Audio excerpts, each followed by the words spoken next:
And if our acting secretary would call the roll, please. Did you do this? James Blaze is absent. Mark Porter. Here. William Coons. Here. Lisa Budoff. Here. Greg Brown. Here. Okay. The next item on our agenda is the approval of the Planning Commission meeting minutes of August 8th, 2024. I hear a motion to approve. I move. I will second. And a second. Okay, all in favor, say aye. Oh, no, we have to roll call, right? Roll call. Roll call, please. Mark Porter. Yes. William Coons. Yes. Lisa Budoff. Yes. Greg Brown. Yes. And our next item on the agenda is PCK's 24-14. Peter Balunek, have I said that correctly? Balunek, okay. You're the applicant for and the owner of Wildscapes Gallery LLC, is that correct? Yes. Okay. And Jim is here, very good. And you're seeking approval to operate an art gallery. Hey, Jim. And office at the property located at 516 East Washington Street, Unit F, owned by Peter McCoy. Mr. McCoy, how you doing tonight? Tom Bellarelli, 4 Petersville. Okay, all right. And with that said, would you like to tell us about the project, please? So we've taken over an old law office and converted it to an office for our safari business and also place to hang art in the Wildscapes Gallery.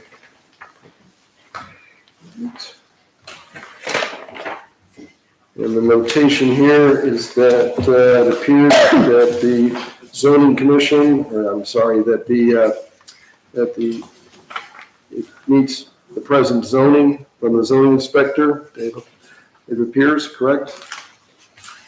Yep. Yes. Okay. All right. Are there any questions from planning commission? Peter, 905 square feet, you're not going to be having gatherings, or do you think you will have gatherings there? Well, we'll have some, we'll have artists that'll come in, so we might have a welcoming reception, but for the most part, people are going to be coming to the office to talk about trips and other things, but, we would have, we'll have a grand opening party, of course, that'll be an event. And then I'd like to have a couple of, impromptu presentations for people to come by and, it's kind of like a consistent third Thursday happy hour, come in and see photos from a recent trip and other people doing that. So then the gathering space, we have that 900 square feet, but the gathering space in this building can extend into the atrium area and other places that we can accommodate you guys. For 900 square feet, you ended up with 3 parking spaces? I got lucky. Good. All right, that's it for me. Okay. Other questions, please? You have any? Jim? Okay. All right. So there, move to approve. Is there a second? Second. Okay. Roll call. James Blaze. Yes. Mark Porter. Yes. William Coons. Yes. Lisa Budoff. Yes. Greg Brown. Yes. You are approved. Congratulations. Thank you for coming. Looking forward to seeing you guys at welcome. Okay. This is your chance to get out of here if you want to. I got some old business. Okay. Want to take over, Jim? Sure. Yeah. Agenda item number 2. Yes. PC case number 24-15, Mr. Will Swart and Mr. Alan Ballara and Ms. Swanson of Zenith Systems LLC, applicants for CCF Chagrin Family Health Center located at 551 East Washington Street, are seeking permission to install 3 new Blink EV chargers in the parking lot. This would be the Cleveland Clinic property. So who's here on behalf of that? Good evening. My name is Richard Goffman. I'm a professional engineer. I work at Zenith Systems and I'm here representing the contractor side today. I can speak a little bit about the project. As you all know, I'm sure that EV vehicles are more and more popular now. And the Cleveland Clinic has been engaging with us and other contractors about installing EV chargers across all our campuses in Ohio and Florida and so forth.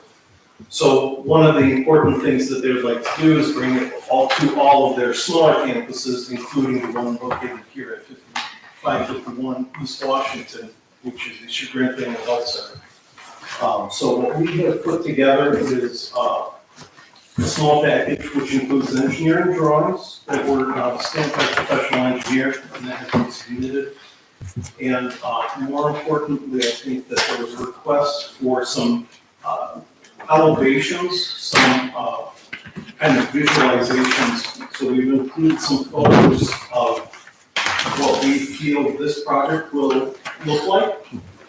We've given you a view from the parking lot that shows a fire extinguisher, the 3 EV chargers, the service setup that's going to be coming off an existing power pole that's in the parking lot, adjacent to the parking lot now. We're going to be putting 5-foot arborvitae, like small pine trees around the service to kind of hide it. We're going to be putting, you'll see some yellow bollards just to protect that service from vehicles. That yellow bollard in the center has a fire extinguisher that will be provided and maintained by the Cleveland Clinic. 3 Blink chargers is what you kind of see on the backside as the black poles. And then this is a view from the street, so anybody driving down the street will see that view. And then there's an additional image, it might be previous to, or, okay, probably the next image. This is what it's gonna look from the parking lot side. So what you see on the left side is there's gonna be a spot that is ADA accessible with the access aisle kind of in front of the charger. Each of the chargers is able to charge 2 vehicles, so there's 2 handhelds. We're gonna put in some of those curb stops, which are basically the bumpers so the cars don't, go on the curb. And then they kind of showed it as a green square on the ground. It's just gonna have an EV stencil shown.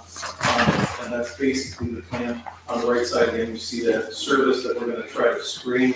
It's coming down from the existing power pole, so we'll coordinate with the utility on that.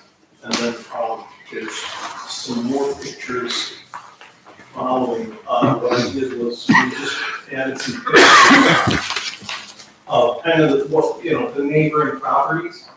As you can see on the west and the east, you can't really see anything because of the tree screen, and the property across the street is an empty lot. So we wouldn't have expected too much complaints from the neighbors or anything.